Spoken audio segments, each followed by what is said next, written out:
Welcome to a beautiful English morning.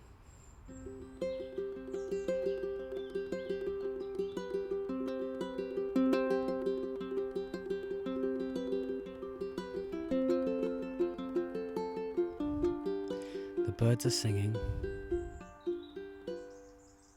I think that's so nice.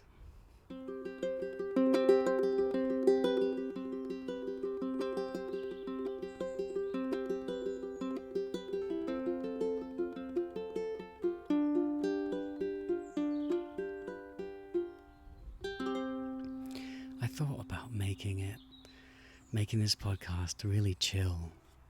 I don't think I'll do it today, but I wanted to tell you about an idea that I can't get my mind off. But to understand the idea, we need to go back in time to understand how the story began. This is the story of what I learned from spending a month with monks in a Buddhist monastery, and what impact that will have on my life, and is having on my life. The story starts basically a long time ago. I was at university, completely unable to focus on anything. And when the lecturer talked, I couldn't even pay attention. And I would doodle, but I really struggled to pay attention. And then after I had daydreamed through the first lecture, I was lost in every single one afterwards. And so this affected all areas of my life. Like, there was a competition at university, a talent competition, and they were trying to find out. It was called like Brunel's Got Talent, because I went to the University of Brunel, and I managed to get into the final, but I didn't do very well at all. In fact, I tried to play Sweet Child of Mine on ukulele with a kick drum and had the most cringeable experience of my life as I made a mistake and stopped playing in front of the crowd. Then I kept going, and then I stopped 5 times in total. And it was so embarrassing that it hurt my soul. And at the end of each performance at the final, that we had these 3 judges. One was a Broadway actor, one was a famous poet, and the other was the head of the university student people. And so, as I stood there, there's a few things they said that I will hold with me forever, but the guy who was on in musicals in the West End of London, they're the best musicals, and he's a talented performer. He says, "You are obviously an extremely talented performer, but that wasn't your best, was it?" And then he said, the one that hit me the most, he said, "If you could just learn to focus, you would be amazing." And that, I think I needed to hear that because it was a wake-up call, but that stabbed me in the heart. And so, after I left uni, I busked enough money, saving up, to go and fly to Thailand and begin my quest of trying to learn to focus. And so I read loads of books. I read all sorts of spiritual books and self-help books, trying to understand what was wrong with my brain or how I could learn to focus. And eventually I met a man who had gone on a meditation retreat called a Vipassana meditation retreat. And the way he talked about emotions and feelings and the mind, you could tell that he was miles beyond what any of these authors had written that I had read. He talked about it so intuitively that I had to know what he did. And he said he'd just done a Vipassana. So Vipassana is a Pali word, which is the language the Buddha spoke, and it means to see clearly. To see clearly, Vipassana. And I flew to Thailand.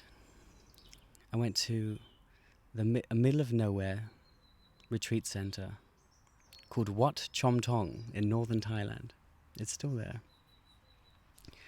And I was about 20 years old at this point, 19 or 20. And I had no idea what I was getting into. I just wanted to learn how to focus, and no books would have helped me. But then I began this meditation course, which changed my entire perspective and understanding of what emotions are, how we learn things, what sticks in the mind, what attention is, and I learned and what focus is like better. I didn't understand it fully. People sometimes talk about focus like it's focusing on one thing and excluding completely everything else. And that's what I always thought focus was. I thought focus was the ability to focus on one thing for a long period of time and not get distracted. I now call that concentration, the ability to not get distracted. But focus, I learned. Well, let me explain what you do in Vipassana. You sit in your butt, and you close your eyes, and you place your attention somewhere in your body, and you meditate for about 14 hours a day, for 14 days at the center I was at. Different centers have different ones. And it's to teach you this technique of reacting to your thoughts in a way that changes your perception. And that sounds so weird to say, because I want to explain this to normies. I don't want to just be hippie exclusive with my vocabulary, so I'm trying to be very inclusive. And this stuff gets very out there, so I don't want to get too into the weeds. But essentially, I learned that my brain is way more powerful than I knew. I had moments where things I never knew could happen were happening. All my senses became extremely powerful. And this will sound like a joke or like I'm exaggerating, but I swear I'm not. That when I say that, 2 or 3 days in,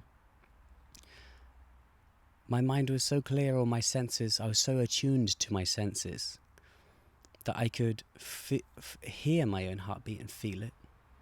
I could sense everything that was going on in my body. I could feel exactly all these micro sensations that I hadn't heard of.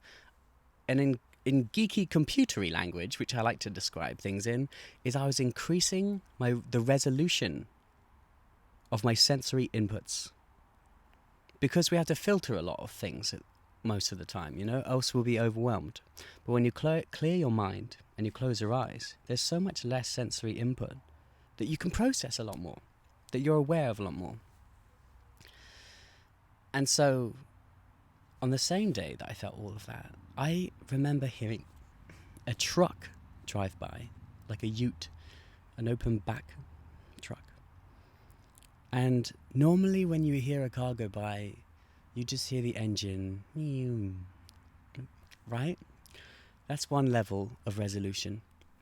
But in this state of mind, I could hear every clank of the suspension, almost every wheel of the tire as it crunched on the gravel. I could hear the reflection of these things. It drove past. I was in a little wooden hut they called a kuti. It's kind of like a big dog shed. It's supposed to be very simple. And as this car drove by, I heard how it reflected off the different surfaces of the shed. And I'm not saying I'm superhuman. I'm saying this is possible with the brains we have, and no one ever told me, and that is crazy to me. That is absolutely crazy. Did you know that? Did you know that was possible? I for sure didn't. And that's just day 3, okay? Every day was crazy in there. There was one day where it was some big Buddha celebration. I can't remember, I'm sorry, but it was something like Buddha's birthday or a big celebration. Buddha Day, maybe. And instead of being in our huts and meditating, they invited us out to the Great Hall. And it was this huge, beautiful meditation hall with no pillars, beautiful carpet, red carpet, and it was all made of wood and like fluid. It was gorgeous. And we went in there, and I was given a little pamphlet with the Thai and the English on. But it was Thai and Pali, which is the language of the Buddha, above each other. And then there was the English. And I remember, maybe this was like day 9 or something, quite further on, but I remember having the mental capacity to listen to the chant in Pali, and then I could, and this will sound really weird and like I'm trying to exaggerate, but I swear to you, I'm trying to be really honest, and I could read all of them at the same time, English, Thai, and Pali, as they chanted. It was like the speed of my brain had been increased in a way where I felt like it could operate faster than usual. Like there were more refreshes per second, a higher frame rate, if you will, of my mental perceptions, my mental flow of concepts. And somehow, I had been meditating a lot at this point, not going to lie. But at this point, I could listen to the Pali being sung. That was in one language. Read the Thai, which was another language. Not that I knew what it meant, but I could read it. And then I could read the English at the same time. And so as I listened to the Pali, I could understand what it meant in English. And I don't know if, maybe everyone can do that. But I had just never had that focus before, to focus on one thing. My attention, if I tried to describe my attention, I would describe attention as the camera of the mind. Like whatever you're witnessing or whatever is in your mind right now. Maybe it's what you're looking at, maybe it's my voice right now. But maybe you're conscious of other things right now, like the sounds or your feet on the ground. You know, it's whatever selection, if you will, is most obvious to you at that time. My attention flickers like a honeybee from one thing to the other, even in the middle of listening to a conversation. So when I'm listening to someone, I often just plugged into a daydream straight off, and I miss what people are saying, and bang, maybe it comes back when they go, hello, and I have to put together what they said, or go on the like random recording I have of what they just said in my voice, replay it back, because I was fully in a daydream. But I had never had that focus before, and I didn't know it was even possible. And it made me a bit emotional, to be honest, that I could feel like this. I didn't know if everyone else felt like that all the time. But it was a remarkable difference. So I then left that retreat, made that silly little song, Up, Up, Up, in the Thai countryside. I knew I could get really distracted easy, so I drove 4 hours into the middle of nowhere to a town called Prao and got a hotel there where there were no other English speakers, and I just had some time to reflect mainly. But then, after being up there for a bit and in a lovely town called Pai, I went back again and did 2 more weeks. For some reason, remember in this retreat, you're not allowed to talk, you're not allowed to write in your diary. And I see why, because it distracts you and it creates more thoughts. Like I realized on those days I did naughtily journal. On my next meditation, I was planning what to write in my journal. So it wasn't conductive, but it's not a comfortable experience, If you are afraid of being uncomfortable, the most uncomfortable experience ever, I'd say. Because as you quieten your mind gets louder with the things that it knows will get you. It wants attention. It thrives. Well, mine does, at least. I think it's a natural need we have. It's a protective mechanism. But I had all these preconceptions of what meditation was. And I think that wrecked it a bit. It wasn't just like closing your eyes and thinking that no thoughts are going to come. It's almost like you close your eyes and you're working out in your mind. Like when it flickers to something else, you just have to be like, haha, I caught you. Give it a little hug, like, well done, you caught yourself going into a daydream, and then you just chuck your focus back where it should be, which for me was on my breath or at these random locations in my body that they were telling me to go through. And I wanted to share that experience because there was some time afterwards where I left that second retreat. So that was after a month. Like, it's 2 sets of 2 weeks. And I left that retreat kind of really confused in a way. And I don't want to talk badly or negatively about like the year that happened next, because that is a suitable way to present it. But basically I felt different. I think I went maybe too far, too fast, without a fuller understanding, which I wish I had. The understanding I have now, I feel really confident about. But at the time, I had so many misconceptions. I thought you had to clear your mind, and that was the point, to think nothing, rather than build yourself, like fly up in a drone and just look at all your thoughts from above. Like, not just thoughts, but all your feelings and senses all at once. That's a really good thing to do.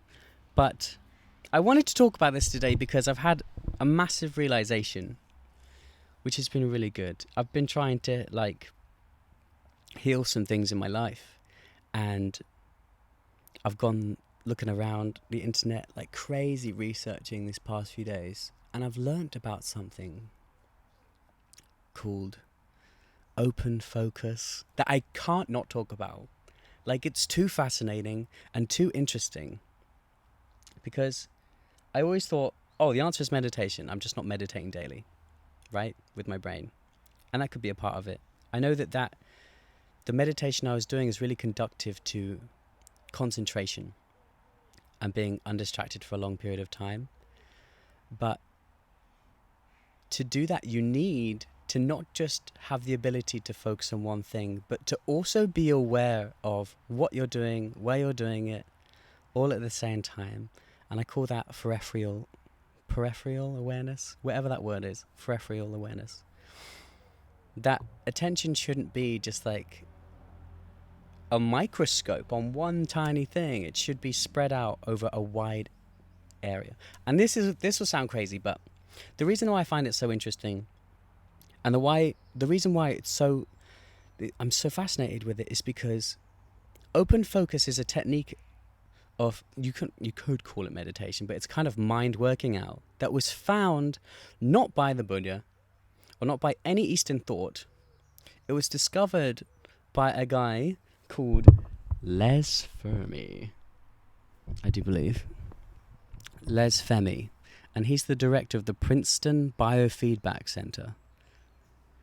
And this guy had a machine that he put over his brain, and it has, what do they call them, electromagnetic diodes or something? But they cover your brain, and they can pick up the signals that your brain like releases, like an ECG, sensitive thing. And he was researching this thing he called synergy, which is where the neurons can fire in waves together. So you put two prongs in a brain, and it's when these two prongs be like ding at the same time, which is kind of maybe rare. we thought. And this Les was researching synergy in human brain. Just, because he found it interesting. Like, what is this thing that's going on in the brain? Why do these neurons fire together at the same time? And he was doing more and more research, and found about these things called alpha waves, which is basically when the brain produces a certain wavelength. And it doesn't happen that often, but he found that this brainwave activity, when it happened, this mind state, he found that it was very helpful to the brain. When the brain had bathed in alpha waves, it just functioned easier, better, less emotionally reactive. There's all these benefits that he found, and he was like, wow, well, why does this happen, and how can we encourage it to happen? And basically, he researched for ages and ages and ages, learned more and more and more. And then finally, he had to figure out how he could generate these alpha waves. So he would put this helmet on his own brain, and he would try and generate these brain waves. And he couldn't do it. And he would sit on it for hours at a time, 4 hours, 5 hours. And he would go on and on and on and on. And he couldn't do it. And he had like 12 sessions or something ridiculous, like so many sessions. And eventually he just gave up. But when he gave up, his brain generated those alpha waves. How interesting is that? It's when he gave up. In his book, and I'm not like plugging this book, but I think I should plug it. It's not sponsored or anything, of course, but it's called The Open Focus Brain, and I've been reading it recently. I've become obsessed with this concept because his philosophy isn't you should focus on one thing. His philosophy and the way he found to generate these alpha waves was to split your focus between all your senses and your feelings and your thoughts, and look at it all at once. And that sounds unremarkable, but he says that there's two natural states of being, and that is one of them.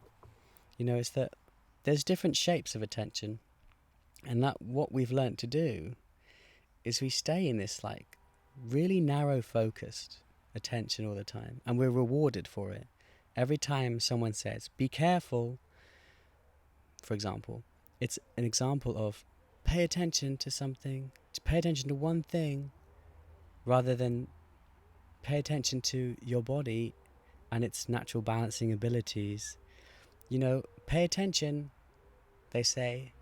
Focus on me now, listen up. We are rewarded to pay narrow attention. How many times does someone say, pay attention to your body at the same time as doing this activity? Maybe just yoga. But that's why yoga is so successful at healing trauma, at reconnecting you to your body, at all these benefits that I never really knew about. And I don't think of myself as hippy-dippy. I'm just realizing that this is going to be scientific fact one day, and we're just realizing it. And this is like the breakthrough that needs to happen. Is we need to start talking about these concepts. We need to start talking about the different shapes of attention normally, to describe the differences between regular focus or narrow focus and open focus. You can imagine a prairie dog on the desert, and the dog, while resting, is feeling its body, it's looking at the space around it. We as ancestors were always looking at great open plains, wide spaces, looking for any movement for ages. And this dog, as it chills out, it's doing the same thing. It's bathing in this open focus. its heart rate is low. Then it sees a limping baby gazelle. Its focus narrows to a single point. Everything else is ignored. And it can do this for a short period when needed to get, high intensity. Your heart rate increases. It's a state of mind. But what happens is, these days, we're drinking our coffees, so our nervous system is amped up. That side of our body, adrenalized, narrow focus becomes dominant in society. In fact, he said the whole entertainment industry plays with this. We can be so narrowly focused in a film that we feel like it's happening to us,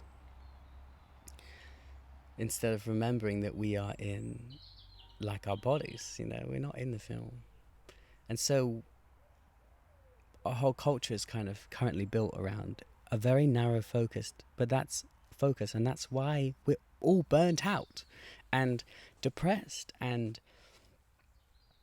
there's loads of reasons, but I think this is a core reason why. Because we're tight. The tension is so strong in our body because we haven't had time to feel those emotions in our bodies. When we don't get to cognitively process emotions, our nervous system saves it as tensions in our bodies. That when you do, let's say you did one session of yoga, or remember your first time, and you felt loose on the parts you'd stretched, but you also felt the presence of other tensions in your body that you didn't know were even tight before.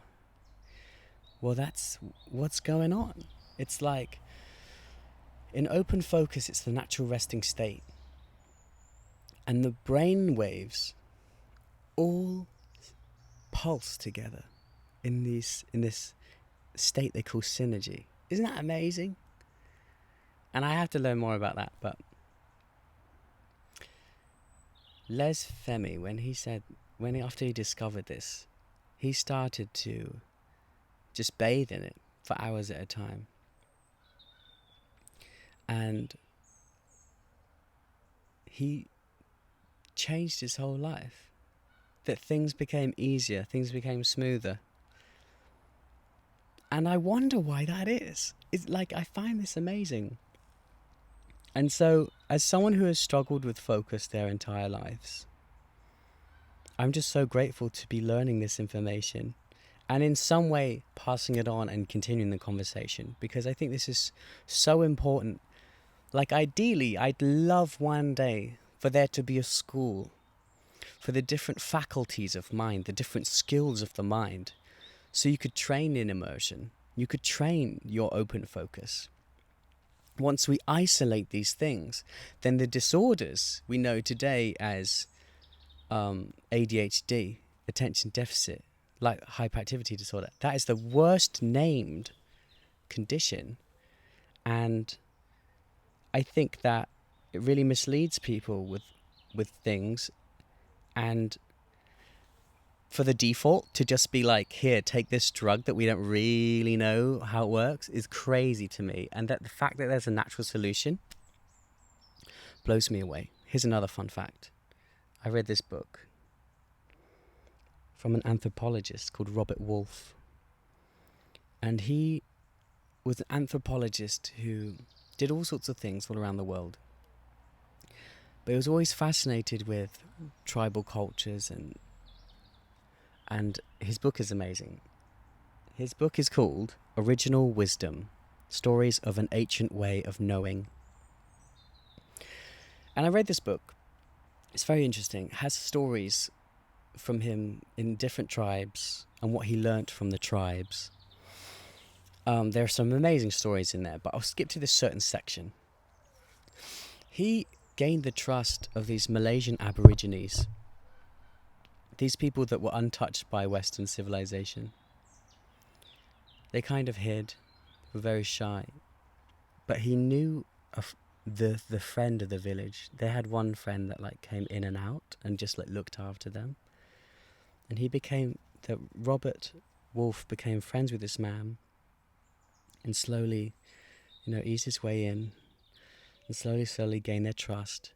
But the thing that was different was he learned the language of the people. I wish I could remember their name. But he could learn and speak the language of those people. And I think that when you learn the language of a culture, you learn to see through their eyes. You learn to see through how they see the world. And the thing that I found most interesting is the way these people saw the world was different to how we see the world. How they perceived things, how they saw time. They could intake so much information and remember it, he said, because maybe they weren't so overwhelmed with information. Maybe it's that, but I think it's from what the shaman taught them. And the shaman one day decides to take Robert Wolfe as his mentee. Is that the right word? Yeah. Person he would train up. Not that he'd word it like that, but he took him into the woods, the jungles, and they would do these walks for hours and hours at a time. And all this time, Robert was like, what is this guy doing? I'm not learning anything. I'm so annoyed at having to do these walks with this shaman. This is a waste of time. And his brain would go on and on. Eventually, I think he did like hundreds of these walks, like a massive number. And eventually, he's thought, fuck it. I am going to do what the shaman's doing. And the shaman, he said, had his senses wide open. And he would take it all in at the same time. And he had this realization, this like feeling inside him. After doing it for a bit, it clicked. Something huge clicked. And instead, like I felt like, to describe it, I could say that to me it was like his mind melted away, his individualism melted away, and suddenly he was it's so hard to describe, but I love trying to describe the undescribable. He said that Westerners see the world as a series of objects. Like I said in the first podcast, we're told this is Apple, and we live our lives by representing everything with a symbol. And that symbol contains every interaction we've had with these objects. Drum goes boom. Drum on stage, drum here, drum there, into these clusters of ideas. And we have this symbolic understanding of reality, object to object to object. Our focus is only on one thing.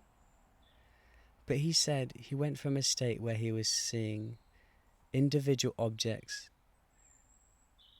to seeing the space between it all, to seeing it all at once, everything at once. He said there wasn't thousands of individual objects, but there was one object, one system. He said he saw the water run down a tree. He started to see the details that he hadn't seen before. He said he saw the water run down the tree and how that water had come from the mist in the air. Suddenly everything was easy to understand because it wasn't in this linear, symbolic representative of what the world is, but instead an integrated, huge, interactive, dynamic system that he was a part of. And I found that really interesting. And so a long time later, I was actually coming out of my third Vipassana retreat, I found a sister meditation center in Germany, in Bavaria. And after finishing it, I was going to see my friend in Vienna, and they weren't ready for a few days. So I had these days in Vienna where I was on my own, and I decided to do what the shaman did and to do what Robert did. And so for the whole day, I was walking around the city, putting my attention on, like, I don't think I understood open focus then, but I tried to do what he did. And so I had the concentration to do this for, like, some hours at a time. I'd walk around and I'd pay attention to the stream of consciousness, to the stream of anything that came, in this kind of surrenderful state. And I felt more different than I ever knew was possible. I felt such deep inner peace. I felt at that time I felt further away from reality, I think, because I wasn't,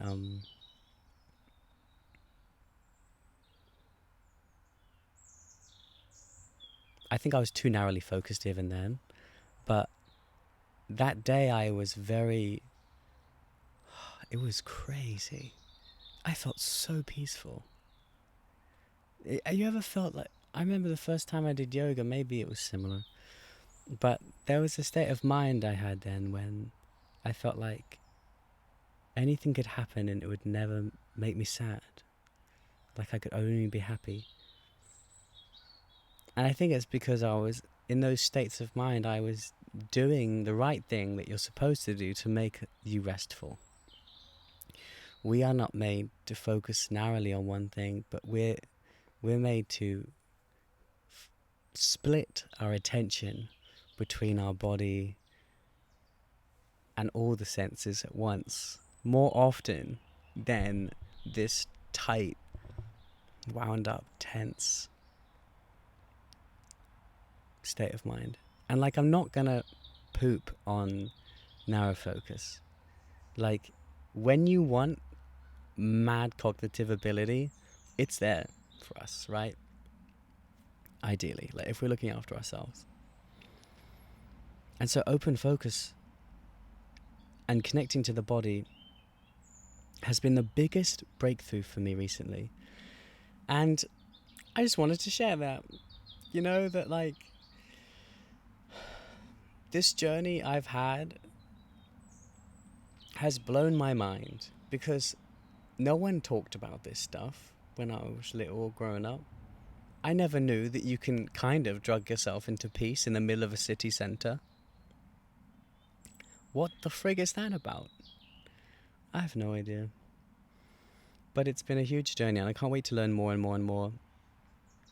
And eventually I'd love to funnel this obsession into a meditation course for ADHDers, where you practice your focus agility, which is your ability to change between states of focus easier, rather than just being narrowly focused and immersed. Like when you're ADHD, you get hyper focused, you get locked in.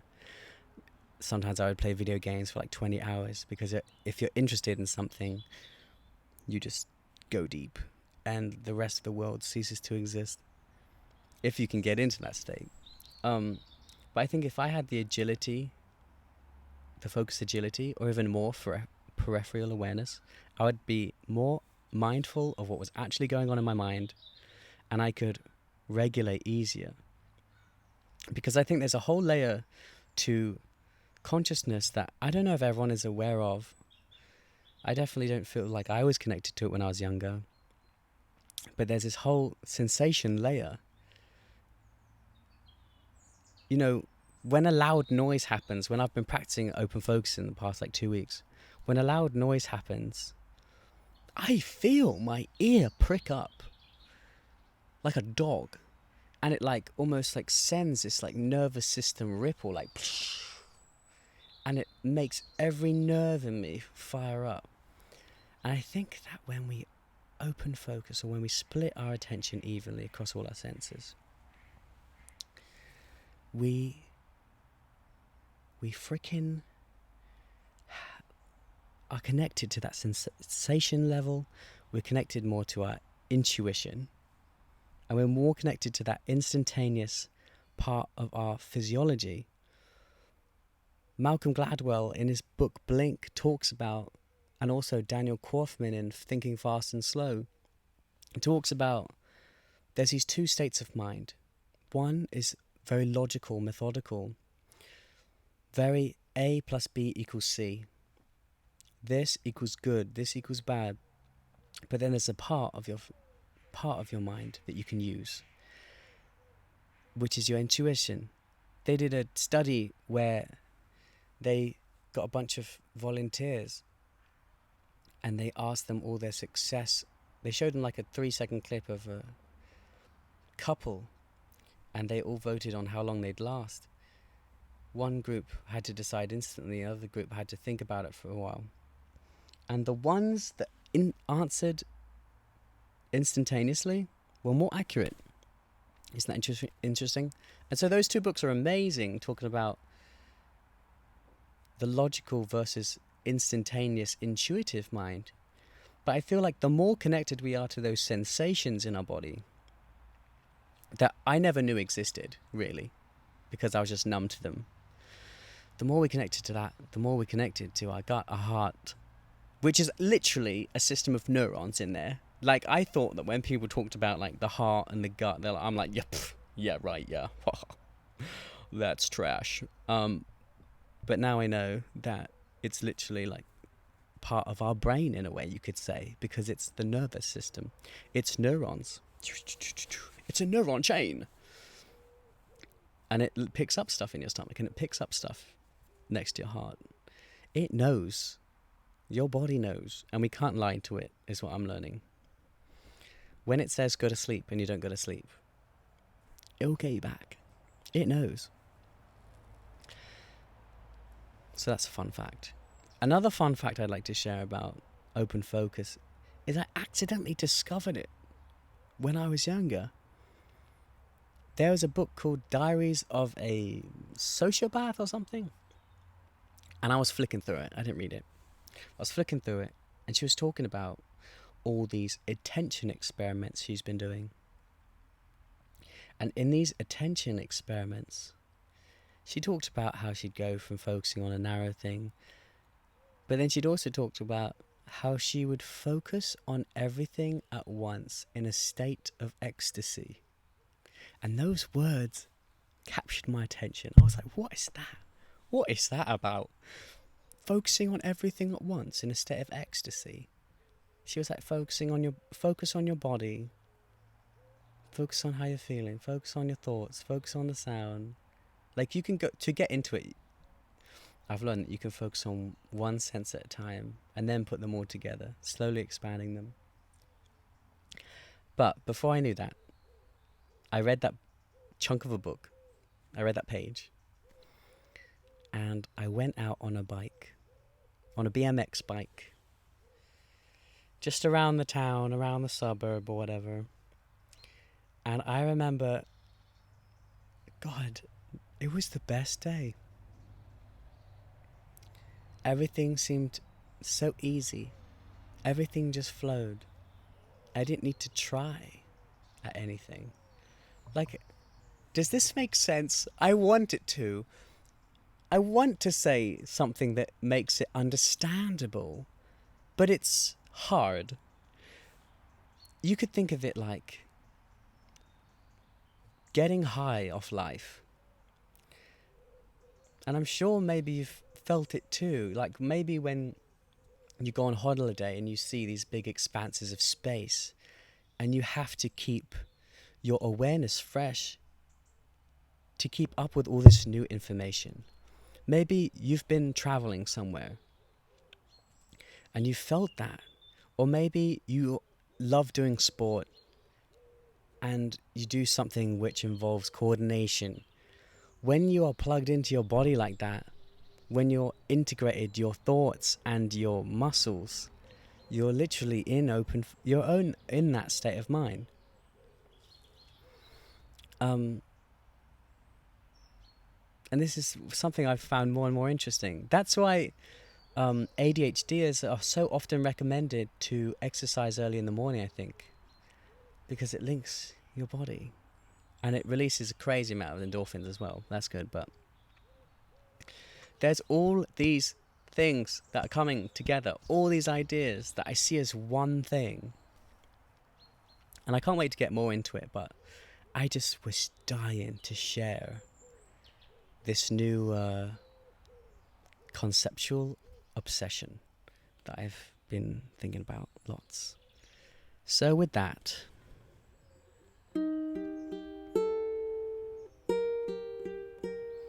I'll play you out.